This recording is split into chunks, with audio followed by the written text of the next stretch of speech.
Bismillahirrahmanirrahim. Assalamualaikum warahmatullahi wabarakatuh.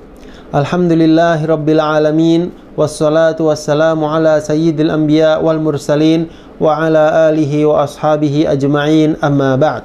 Para pemirsa yang budiman, kaum muslimin dan muslimah yang dimuliakan Allah, pada kesempatan kali ini kita akan melanjutkan kajian tafsir al-ushrul akhir pada bab haji dan umrah. Haji dan umrah diwajibkan sekali seumur hidup, ya. Adapun syarat wajib haji dan umrah yaitu Islam, berakal, baligh, merdeka dan mampu. Ya. Mampu maksudnya ada bekal dan biaya perjalanan. Barang siapa yang mengabaikannya sampai ia wafat, maka diambil dari hartanya untuk biaya pelaksanaan haji dan umrahnya. Kemudian dalam masalah haji dan umrah ada yang dinamakan dengan ihram, ya. Disunahkan bagi orang yang akan berihram untuk mandi terlebih dahulu, membersihkan dirinya, memakai wangian, tidak memakai pakaian yang berjahit, dan mengenakan 2 helai kain putih, yang satu untuk sarung dan yang lainnya untuk penutup badannya.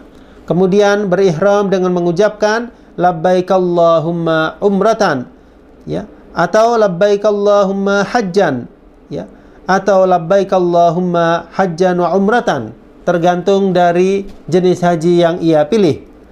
Kemudian jika ia khawatir mengalami gangguan atau rintangan di jalan, maka ucapkanlah fa in habasani habis fa mahalli haitsu habastani.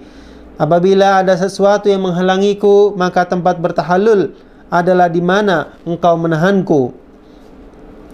Bagi orang yang melaksanakan ibadah haji, diberi pilihan untuk melakukan satu dari 3 jenis haji. Yang pertama, haji tamattu, yaitu berihram untuk melakukan umrah pada bulan-bulan haji, kemudian bertahallul, ya, kemudian berihram kembali untuk haji pada tahun tersebut. Yang kedua, haji ifrad, yaitu berihram untuk haji saja. Dan yang ketiga, haji qiran, yaitu berihram untuk melaksanakan haji dan umrah secara bersamaan, atau berihram untuk umrah kemudian memasukkan niat haji sebelum ia tawaf umrah. Ya, ketika kita sudah berada di kendaraan kita, ketika di miqat, setelah berniat, maka perbanyaklah membaca talbiyah dengan ucapan labbaik Allahumma labbaik, labbaik la syarika laka labbaik, innal hamda wan ni'mata laka wal mulk la syarikalak, yang artinya, ya Allah, aku sambut panggilanmu,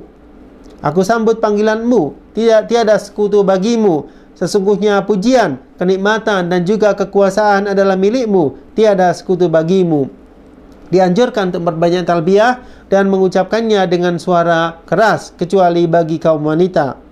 Larangan-larangan ihram diantaranya mencukur rambut, memotong kuku, memakai pakaian yang berjahit bagi laki-laki, menutup kepala bagi laki-laki, memakai wangian di badan atau di pakaian, membunuh binatang buruan, kemudian akad nikah dan bercumbu dengan syahwat serta berhubungan intim. Kemudian jika seseorang yang melaksanakan ibadah haji memasuki Masjidil Haram, maka ucapkanlah doa yang disyariatkan ketika kita akan masuk masjid. A'udzu billahil azim wa wajhihil karim wa sultanihil qadim minasyaitonir rajim. Kemudian mulai tawaf umrah jika hajinya tamattu, atau tawaf kudum jika ia melakukan haji ifrad atau qiran.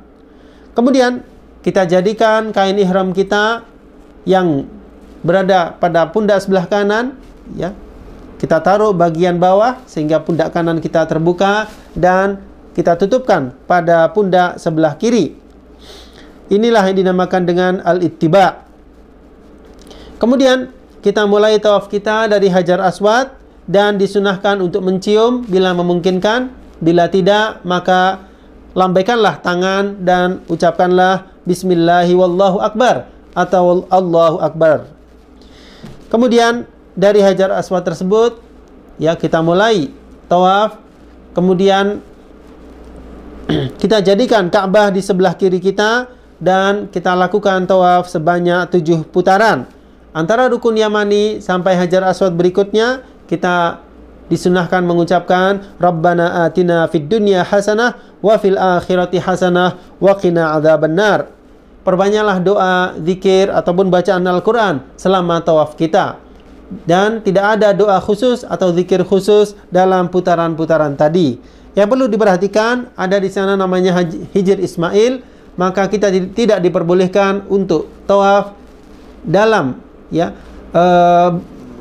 bagian di dalam Hijr Ismail tersebut. Kita harus berada di bagian luarnya. Kemudian setelah itu maka kita melakukan sa'i, ya.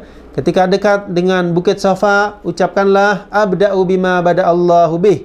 Inna safa wal marwata min sya'airillah, faman hajjal baita aw i'tamara fala junaha alaihi ay yattawafa bihima, wa man tatawwa'a khairan fa innallaha syakirun alim. Sesungguhnya Safa dan Marwah adalah sebagian dari syariat Allah.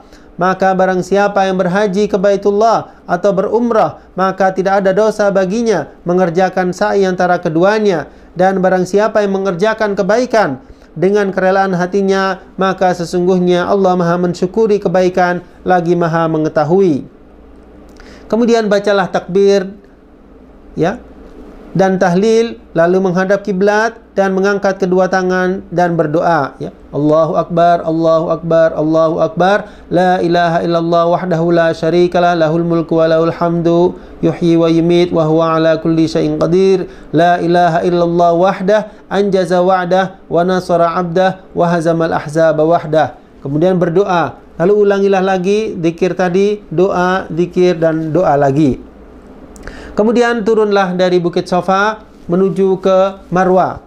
Dalam perjalanan antara lampu hijau ke lampu hijau berikutnya, berlarilah bagi laki-laki, dan bagi wanita berjalan biasa. Sesampai di Marwah, lakukan seperti apa yang kita lakukan di Safa. Begitulah perjalanan dari Safa ke Marwah 1 putaran, dan Marwah ke Safa 1 putaran.